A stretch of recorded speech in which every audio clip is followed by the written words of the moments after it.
What can you bring when you're inpatient for your mental health? I'm going to tell you adults and kids kind of the difference and what they could and couldn't bring, and just kind of go over it with you because I know that's something that's like anxious with people. I would be too. If I didn't know what I could bring, I would. Also, I have so tongue-tied today. Please bear with me because like words are not easy. I am that tired. Okay, so I'm gonna go based off of my experience. I've worked peds and adults, a couple different places. This is per my place only that I'm giving this advice. My biggest advice to you guys is always call up and be like, hey, I just need to know what I can bring and what I can't bring. I'm a BHC in nursing school. I am not a nurse. I am not a therapist. I am not your therapist. This page is just to help calm the anxiety and encourage you to get help if you need it. So there's different places I've been at. Let's start with adults because adults are a lot more lenient. Not sure why, but they are. With adults, you are able to bring your clothes, as long as they don't have strings in them, which I always recommend. Bring some type of sweatshirt. You can go to like Hobby Lobby or Walmart or Michael's and get those like plain ones that are like the canvas ones that you like can design. Those have no strings and they're really soft. I always tell people those would be like the top things I would recommend bringing. I would always bring lots of socks. Jokingly, we call them grippy socks. We usually pass them out, at least on my unit, because, well, let's do adults first because kids is different. Adults were allowed to have their shoes even if they had shoestrings, but they had to leave their shoes outside their doors. Phones, they were all allowed their phones between like 3 and 6 p.m. They had to turn them in after that because obviously you're there for treatment, but they did give phone hours. I personally, if you're going to an adult facility, I say bring whatever you want because they're gonna go through it. They're gonna tell you yes or no, and why not try? If something like is your coping skill. So let's say that this moisturizer is like something that is so beneficial to me. It's soothing, it's calm because like I have cooling aloe. That's something I would want to bring because I love it. Bring it. They're either gonna say yes or no. What's the worst case? They say no and it goes in a locker and you get it when you get out. Say you have this silly little boo-boo and you're like, this is my comfort little boo-boo. I need it.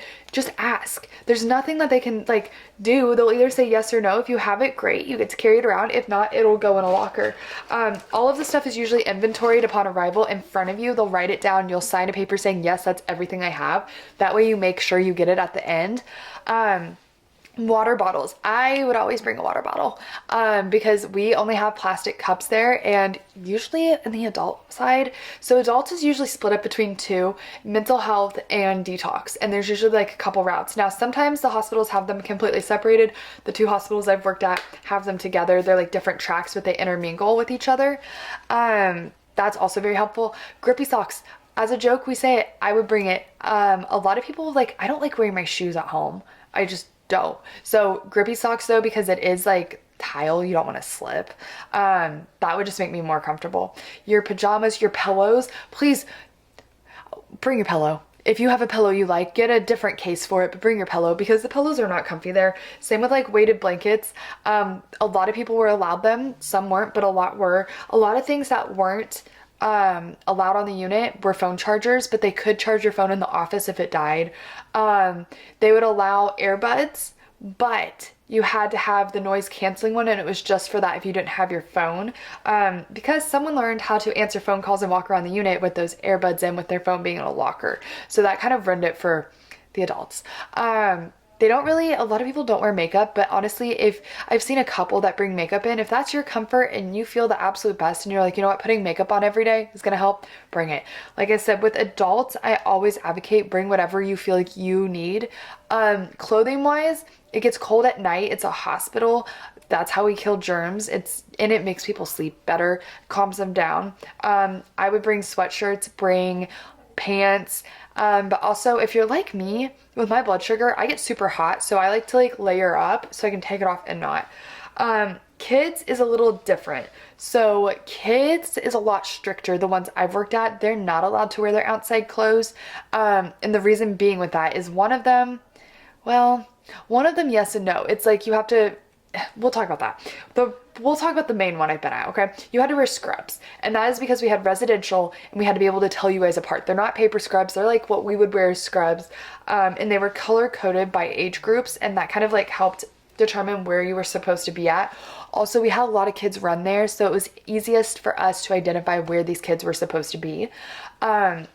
really the only things that they allowed those kids to have on the unit was a stuffed animal from home, a pillow from home, a blanket from home. The kids were not allowed to have their phones at all. They were locked up in a locker, and they could get it when they discharged. That like triggers TikTok, and I'm not really sure why.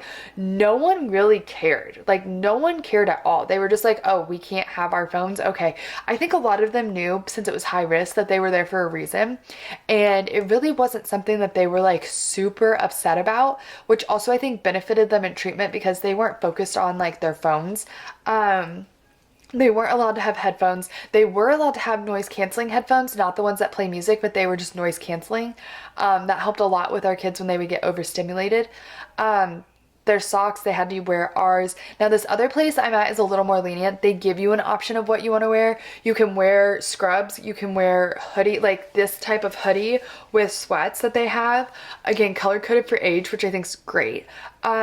Shoes, no, they only wear grippy socks. And again, haha, grippy socks, but it's actually for their protection. There were just a lot of incidents with kids trying to run. And honestly, the kids don't need shoes because when we go outside, it's like I don't know how to say it. Like, it's like gymnastics material almost. So, I mean, there were some that had to have them because they were diagnosed with OCD and they needed it. They would make exceptions. Absolutely no ties. The hair ties had to be the breakable ones. They had to be plastic. Adults could have real, but they couldn't. I think that's pretty much it. The kids, stuffed animals, pillows, blankets were really the only exceptions that were ever made. I always say, like, if you really, really need it, how do I say this? Pressure. I'm going to be safe. I'm going to show you I'm safe. I need this. I'm trying to think what you could say that you absolutely needed. Blankets they usually are fine with because they know comfort items. Same with pillow. There was one kid who had a perfume, and that was something that they had to have as a comfort because their mom had passed. And so they would spray their pillow every night, and that was allowed. That's pretty much it. I will make like a hygiene box like I used to because it's definitely updated since then, especially since COVID and like the budget of the world.